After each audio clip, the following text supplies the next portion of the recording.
Super Metroid came out on the Super Nintendo in 1994, and it was a big, dark, non-linear 2D platforming masterpiece. But thanks to the PlayStation, Sega Saturn, and Donkey Kong Country, the copies sold were below expectations. Because of this, Metroid was no longer a priority to Nintendo, and Metroid producer and Game Boy creator Gunpei Yokoi decided to put more focus on something else, the Virtual Boy. It was a disaster. He left Nintendo and was tragically killed in a car accident 2 years later. Without the support of Yokoi, there was practically no hope for the Metroid franchise. Going into the 5th generation, the Nintendo 64, Super Smash Bros. Was the only appearance for Samus Aran.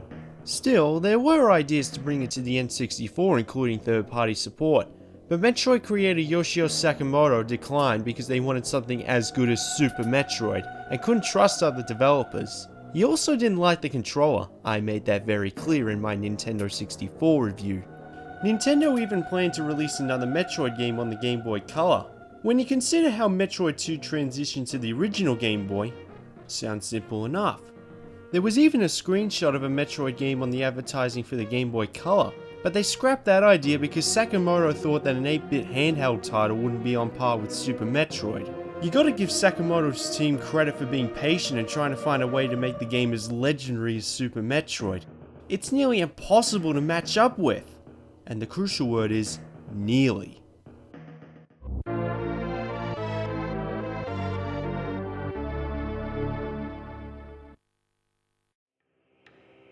Iguana Entertainment founder Jeff Spangenberg wanted to form a new gaming company in Austin, Texas, and gave a new offer to Nintendo by turning this new company into a second-party developer just like Rareware in exchange for funding of their games. With the successes of games on the N64 under Iguana Entertainment like Turok Dinosaur Hunter, and Nintendo seeing this as an opportunity to find a Western gaming company to develop games for their upcoming GameCube, Nintendo agreed and Retro Studios was formed on October 1998. Going to work, Retro Studios were developing 4 games at once. That ended up becoming a really bad idea and backfired almost instantly. Everything was under schedule and Nintendo didn't like their ideas, so Shigeru Miyamoto went to visit the studio in Austin, Texas. Yeah, he wasn't very pleased to say the least. He cancelled everything they were working with, though he was mildly impressed with the action-adventure project in which Miyamoto suggested a Metroid game. He thought that having a big Nintendo mascot would give a boost to Retro Studios, that Metroid games sold better in North America and Europe rather than in Japan, and because it's been more than half a decade since another Metroid game was released, the franchise had nothing to lose. Miyamoto has a reputation for making decisions that make developers flat out reject initially, like Pro-Am 64 turned Diddy Kong Racing, or Dinosaur Planet turned Star Fox Adventures. This would be no different. Miyamoto told the team to make Metroid Prime first person.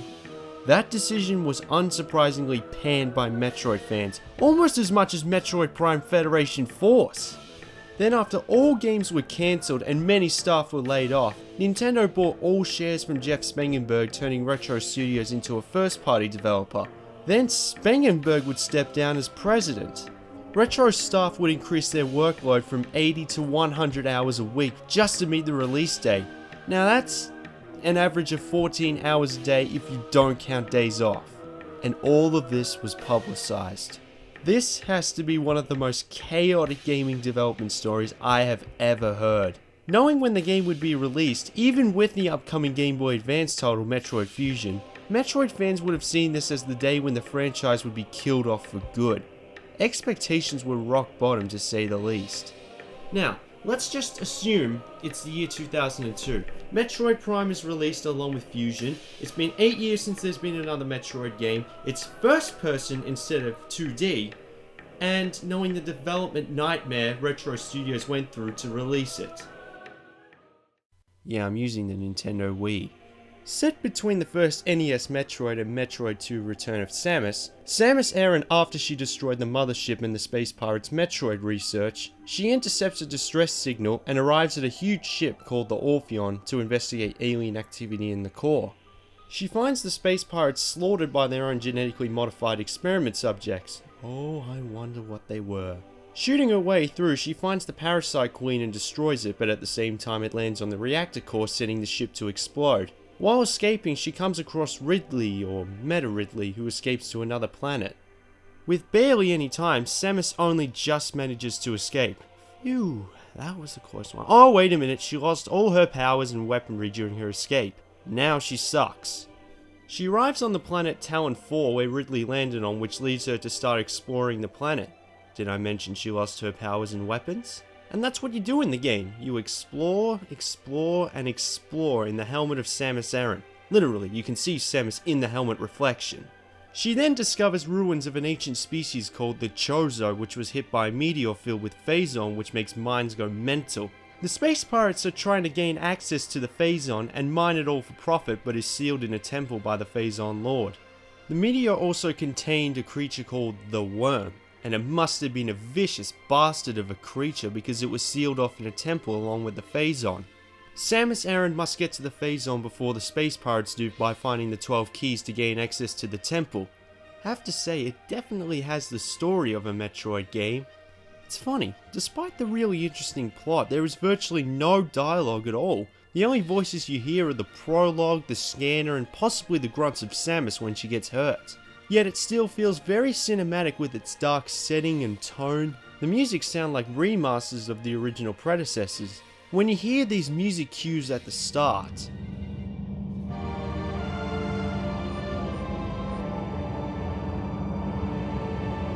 you already know you're playing something incredibly special. It certainly sounds like a Metroid game. Not to mention, seeing something special too.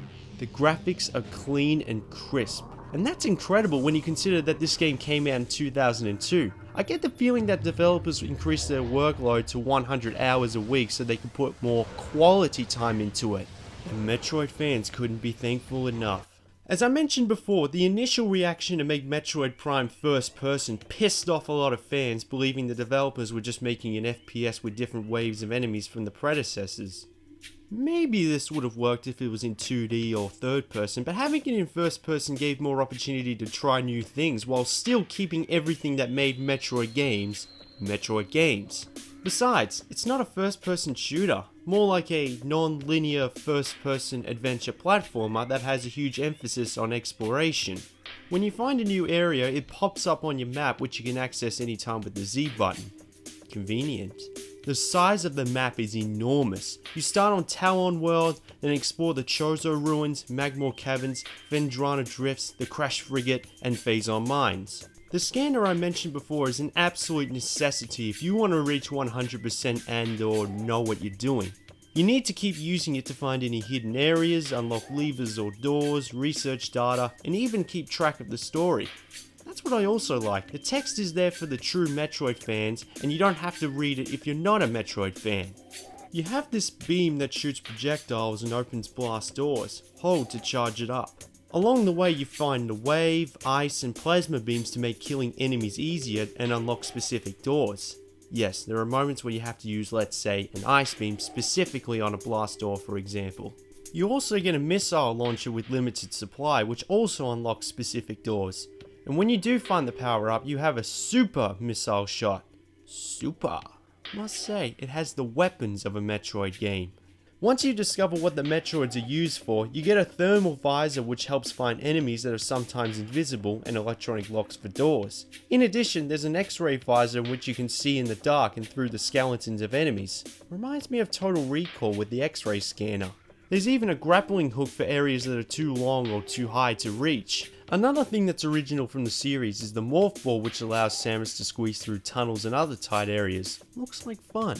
On top of that, you can set bombs, become an electric spider by sticking onto a special railing, and boosts which make you go faster and give you access to different levers. Other forms of exploration include secret areas which can only be accessed if you have good eye sensors or if you get really bored. Who am I kidding? You never get bored in this game. There you will find extra space for your missiles, energy tanks, and extra bombs from the morph ball, just like a Metroid game should. As you explore further, you find different suits too. You get the original power suit at the start, but along the way you find upgrades including the Various suit, which gives you access to magma caverns, the Gravity suit, which lets you move underwater as if you're moving on land and see more clearly, and the fazeon suit, which lets you avoid fazeon, obviously. The best thing you could ever find is the space jump boots, which let you double jump and give you a huge sigh of relief and more margin for error on those platforms. You have some of those things at the start of the game until you lose all but the beam while escaping from the exploding Orpheon. Once you arrive on the planet Tallon IV, you have to get all these things one at a time by exploring the planet, reach key areas, and backtrack.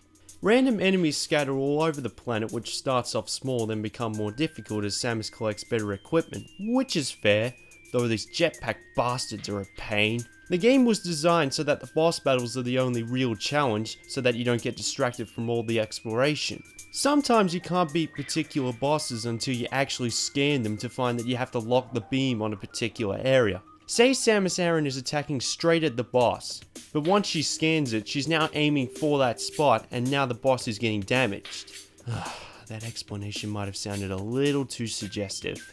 There were a few occasions when it got too cryptic for my liking. It helps that if you're stuck for about 10 to 20 minutes, you get an alert on the map showing where you're meant to go. Basically, it's a kind way of saying, it's this way, dumbass. Playing this for the first time, it happened a lot. If you're into first-person shooters, you'll certainly be receiving a panic attack for the first few minutes. The controls do take some time to get used to. They're nothing like a normal FPS. I gotta admit, the first time I ever played this was when it was new in 2003. I couldn't make it past the second barrier on the Orpheon and just gave up.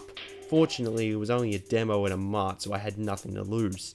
There's no zoom in or grenade toss on the triggers. One is to lock onto the enemy, and the other for manual aim. It helps because you can go to cover while still locked on an enemy. Just pop up, bang. But once you get your head around it all, you really are in full control of Samus Aran. Even though the control has something that NES gamers hate, pressing B to jump. But I'm sure they would have changed their tone when they played this. Controls. Very unique and confusing, but excellent nonetheless. Just remember, this isn't a first-person shooter. I like that you're always constantly using different weapons and technology, even in just one or two areas. Normally that sort of thing sounds incredibly tedious, but because you can change those things with simply the D-pad and the C thumbstick, it keeps you on your toes in a good way.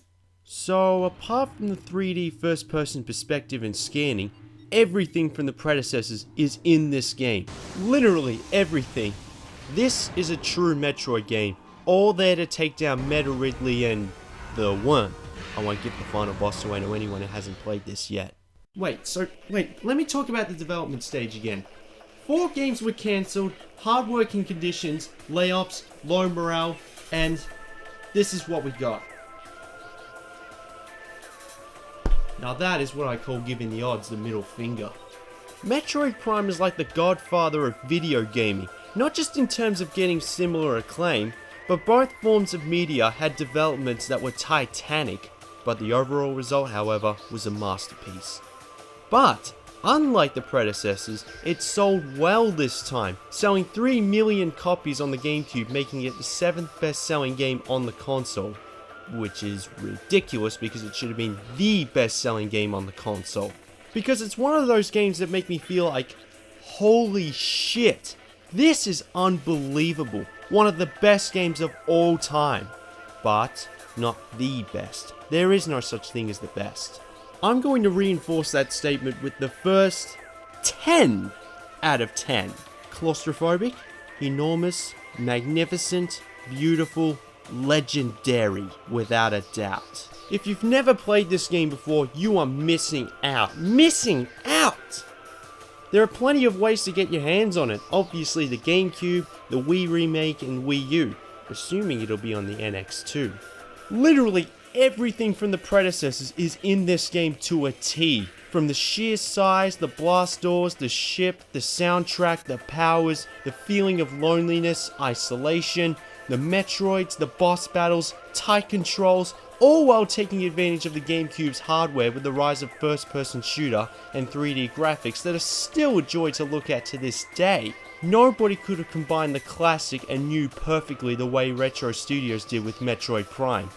It looks and feels as if Retro Studios has a secret processing machine where you can put retro games, no pun intended, into this machine, and it can turn this retro game into the same game that looks brand new. It's like they put Super Metroid in the machine, it processed, and this is what came out. But considering the horrifying development story, the reality is that they were patient and worked extremely hard to make it like no other. My point is that this is a true Metroid game from the 21st century, an astounding achievement.